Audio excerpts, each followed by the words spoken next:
Story 1. They're not my kids, and not my problem.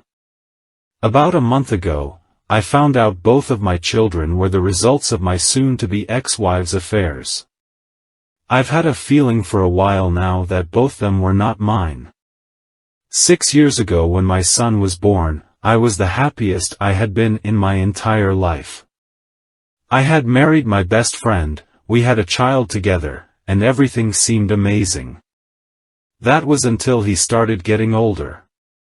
After a few years, I started to have doubts that he was actually mine. He did not look like my child. The more he started to grow, the more I realized just how different he looked compared to what I would expect a child of mine to look like. I am not petty or paranoid enough to let that alone drive me. It was my whore of a wife that really set my alarms off. Whenever she went out, she never went where she said she did. She would have huge holes in her schedule she could never explain to me, she would refuse to allow me to interact with anyone from her workplace, and a close friend of hers accused her of flirting with her S/O at the time. It did not help that soon after our son was born, her lies started to catch up with her. Still though, I loved her like the fool I was. She told me up and down how much she loved me whenever one of her lies caught up with her. She had convinced me that despite the fact she was a lying and manipulative woman, that she wasn't a lying manipulative whore.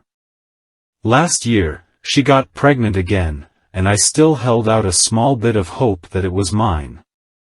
But when her daughter was born, it was obvious she was mixed race.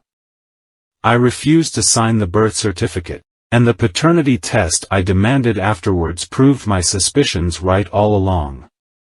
Neither of them are mine. The day I got those test results were the day I filed for divorce from that whore and walked away from the family I had created. I knew that it would destroy her son's life to see me walk out. Despite my concerns, I was the best dad I could be to him. I loved him with all my heart and put in 110% into being the father he deserved. Now though, when I see him I am filled with disgust. Disgust for my whore of a wife, disgust with myself for not trusting my instincts, and disgust that the last 6 years on my life have been for nothing. I have been told by multiple people now that I am a monster for leaving my son like this. My ex has tried on multiple occasions since I moved out to use him to guilt me into getting back with her. She will have him call me at random hours of the night crying and begging for his daddy to come back. The day I moved out, she paraded him into the room as I packed my things to show me how much damage I am doing.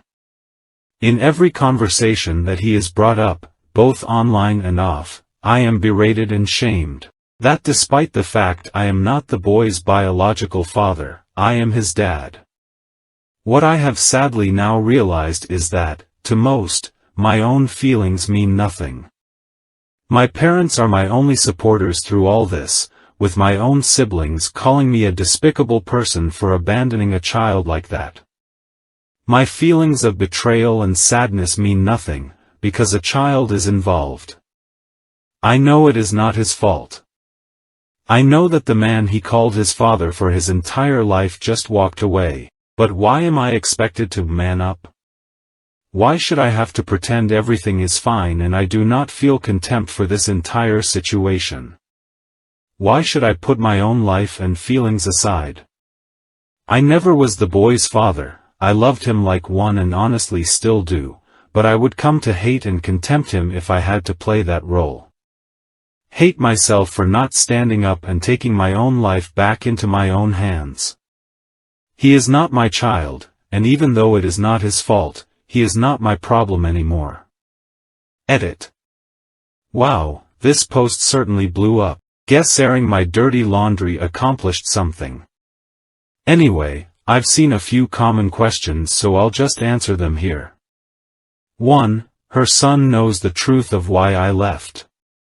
I sat down and told him that I am not his father, and that his mother lied to me and cheated on me.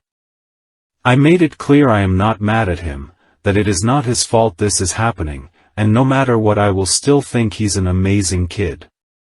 2. Some are saying that I never loved him, or was always looking for a way out. It's hard to convey emotions in a text post like this, and even harder to allow vitriolic hatred towards your whore of a wife decontextualize the last 6 years of your life. You can believe what you want though. 3. I have a lawyer, and I'm not going to be paying child support or alimony. Last though, for those who say I should stay in her son's life and be his father. That's not realistically possible. I do not hate him, but I have been cheated on, lied to, and used by a vile self-centered whore who has now caught her children up in her lies and deceit. He is a casualty of her actions, and blameless. However, it can never change the fact of the harsh reality we find ourselves in. I don't hate him, I feel so sad when I think about how he feels. But, all I see when I look at him is 6 years of my life I was lied to.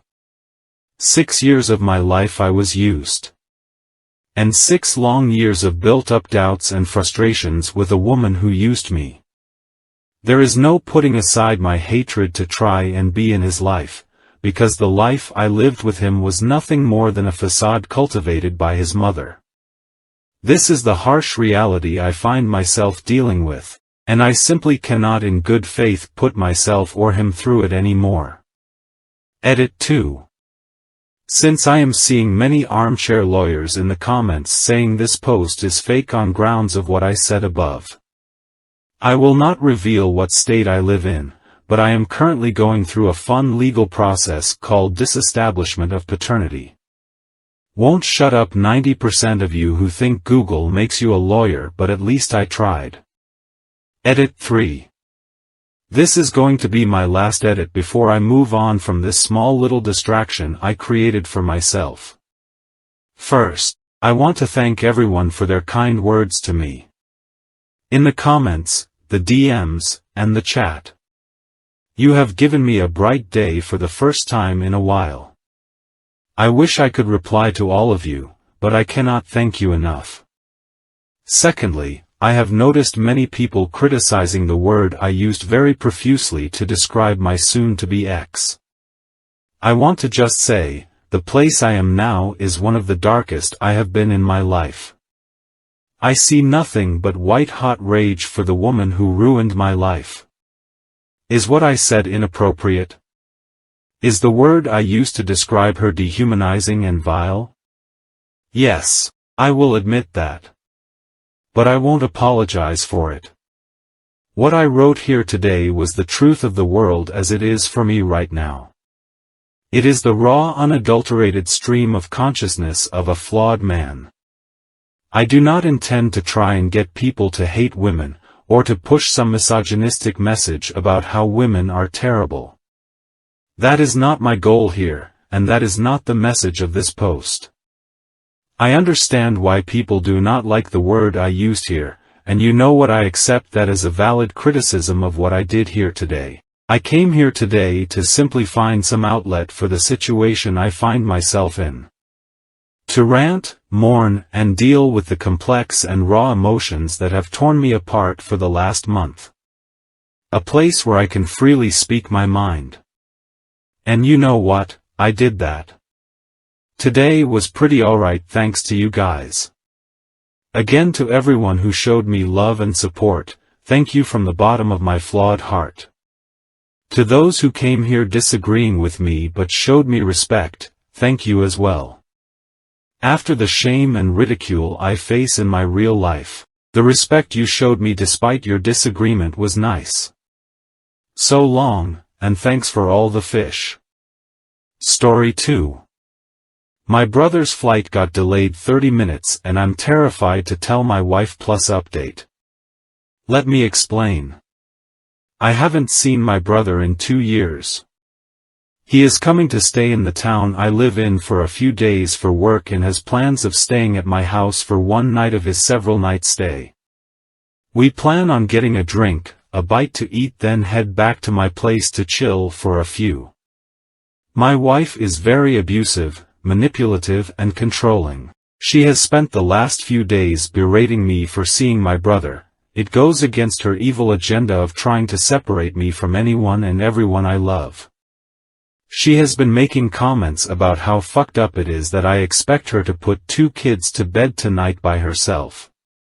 Her compromise is that I get home by 11 and help her with the kids if they aren't already asleep. I've obviously been pushing back on this, since she is a grown-ass woman and can handle putting the kids to bed by herself once. Remember, haven't seen my bro in 2 years. His flight getting delayed 30 minutes delays my plans 30 minutes and I will be abused and berated for it. I hate it, I'm terrified of this evil bitch, but I feel so stuck.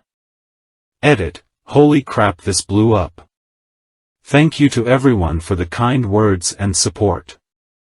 I knew this wasn't normal behavior but needed to hear it, and the peep have spoken.